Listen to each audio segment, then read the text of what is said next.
Selamat memperingati Hari Otonomi Daerah ke-30 tahun 2026. Semoga semangat otonomi daerah terus menjadi pendorong bagi kita semua untuk mewujudkan asta-cita dan kemajuan bangsa Indonesia.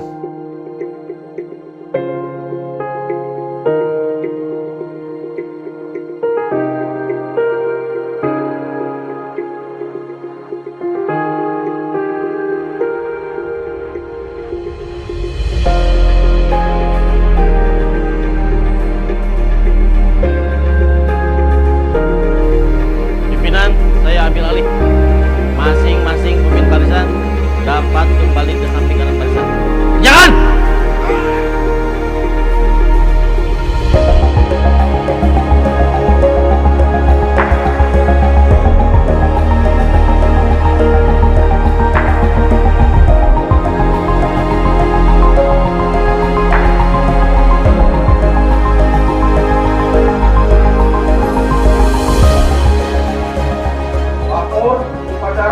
Hari Otonomi Daerah ke-30 tahun 2006 tingkat Kabupaten Subang siap dimulai.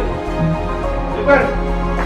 Wakil Bupati Subang bertindak selaku pembina upacara tiba di mimbar upacara. Penghormatan kepada pembina upacara. Pada pembina upacara. Hormat!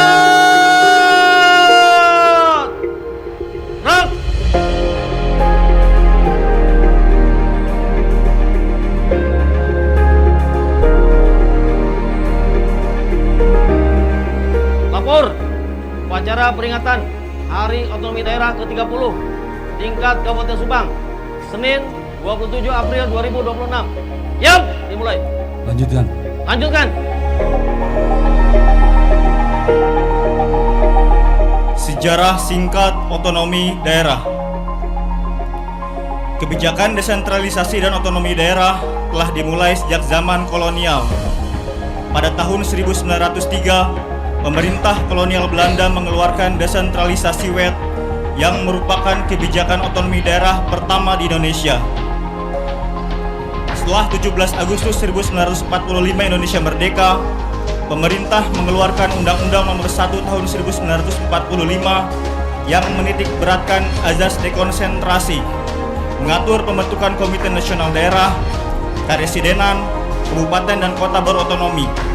Selanjutnya undang-undang tersebut diganti menjadi Undang-Undang Nomor 22 Tahun 1948 yang mengatur negara Republik Indonesia menjadi 3 tingkat daerah, yaitu provinsi, kabupaten atau kota besar, desa atau kota kecil. Pasca pemilu tahun 1955, lahir Undang-Undang Nomor 1 Tahun 1957 tentang pokok-pokok pemerintahan daerah, merubah daerah otonom dengan istilah daerah swatantra. Peringatan Hari Otonomi Daerah merupakan momentum bagi kita semua untuk memperkokoh komitmen dan peran kita dalam memberikan manfaat nyata bagi masyarakat. Otonomi daerah adalah instrumen dalam mempercepat pemerataan pembangunan, memperkuat pelayanan publik, serta meningkatkan kesejahteraan masyarakat di seluruh tanah air. Tema otonomi daerah yang kita usung pada tahun ini yaitu dengan otonomi daerah kita wujudkan asta cita, mengandung makna yang melambangkan kemandirian dan tanggung jawab daerah dalam mengelola potensi lokal untuk secara bersama-sama mewujudkan asta cita yang mempresentasikan harapan bangsa Indonesia dengan sinergi yang kuat antara pemerintah pusat dan pemerintah daerah. Tanpa koordinasi yang baik, tujuan besar tersebut tidak akan dapat tercapai secara optimal. Oleh karena itu, sinkronisasi antara pemerintah pusat dan daerah menjadi kunci utama dalam keberhasilan pembangunan nasional. Sinkronisasi tersebut dapat diwujudkan melalui beberapa langkah strategis, antara lain: 1. Integrasi perencanaan dan penganggaran nasional dan daerah. Dalam pelaksanaan otonomi daerah selama 3 dekade terakhir, salah satu tantangan utama yang masih dihadapi adalah belum optimalnya integrasi antara perencanaan dan penganggaran nasional dengan daerah. Kondisi ini seringkali menimbulkan ketidaksinkronan antara program pemerintah dan pemerintah daerah yang pada akhirnya berujung pada tumpang tindih kegiatan, duplikasi anggaran, serta rendahnya efektivitas pembangunan. 2. Reformasi birokrasi berbasis outcomes yang diperkuat dengan digitalisasi terintegrasi dan inovasi daerah. Salah satu tantangan yang kerap ditemui adalah birokrasi yang lebih menitikberatkan pada aspek administratif, khususnya berorientasi penyerapan anggaran dibandingkan dengan pencapaian hasil nyata dan berdampak pada masyarakat. Untuk itu, mewujudkan birokrasi yang cepat dan lincah perlu menghadirkan tata kelola pemerintahan yang modern, efektif, dan responsif melalui pemanfaatan teknologi yang terintegrasi. Pada saat yang sama, keberhasilan melalui terobosan-terobosan kreatif dalam koridor inovasi menjadi salah satu kunci utama dalam mendorong percepatan pembangunan dan peningkatan kualitas pelayanan publik. 3. Penguatan kemandirian fiskal daerah. Kemandirian fiskal merupakan salah satu pilar utama dalam mewujudkan daerah yang mampu berkembang secara berkelanjutan. Namun demikian, hingga saat ini masih banyak pemerintah daerah yang menghadapi tantangan berupa tingginya ketergantungan terhadap dana transfer dari pemerintah pusat. Kondisi ini menyebabkan ruang fiskal daerah menjadi terbatas dan kurang fleksibel dalam merespon kebutuhan serta prioritas pembangunan yang bersifat lokal. 4. Kolaborasi antar daerah.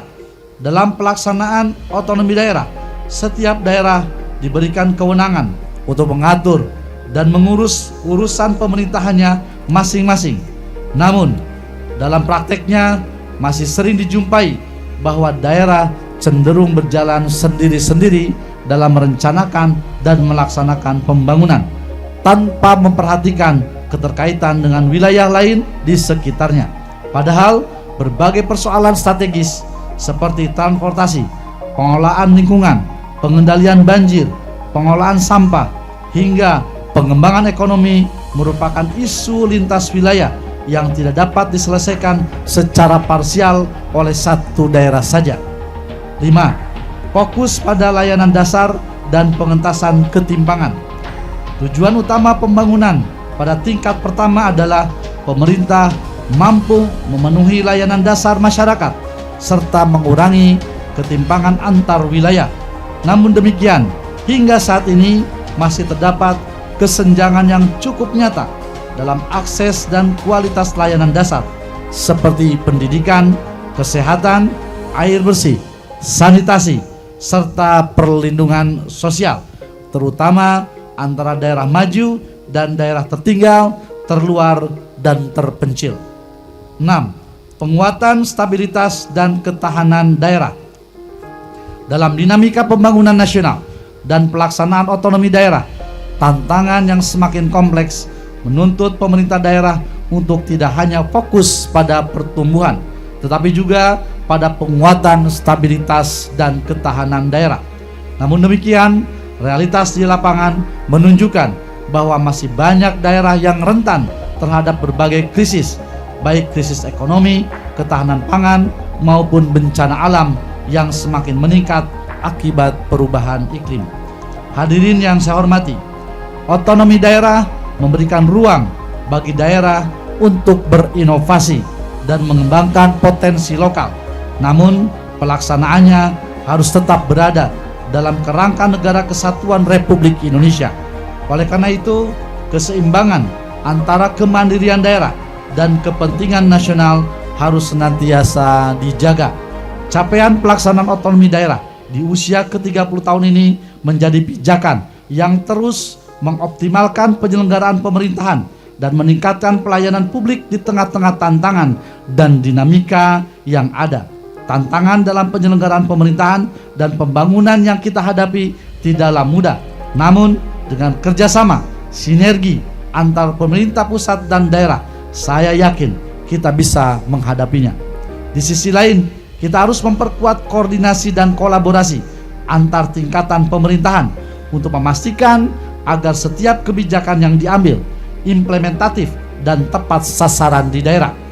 Kolaborasi yang efektif antara pemerintah pusat dan daerah dalam melaksanakan arah kebijakan nasional memerlukan komitmen serta pemahaman yang sama mengenai prioritas pembangunan yang berorientasi pada kesejahteraan masyarakat.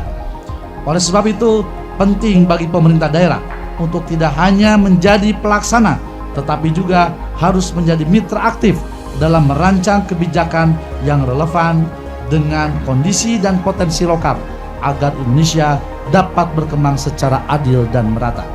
Hadirin yang saya hormati, dalam kesempatan ini saya juga ingin menegaskan bahwa pelaksanaan kegiatan pemerintahan termasuk dalam peringatan Hari Otonomi Daerah harus tetap memperhatikan prinsip efisiensi dan penghematan anggaran.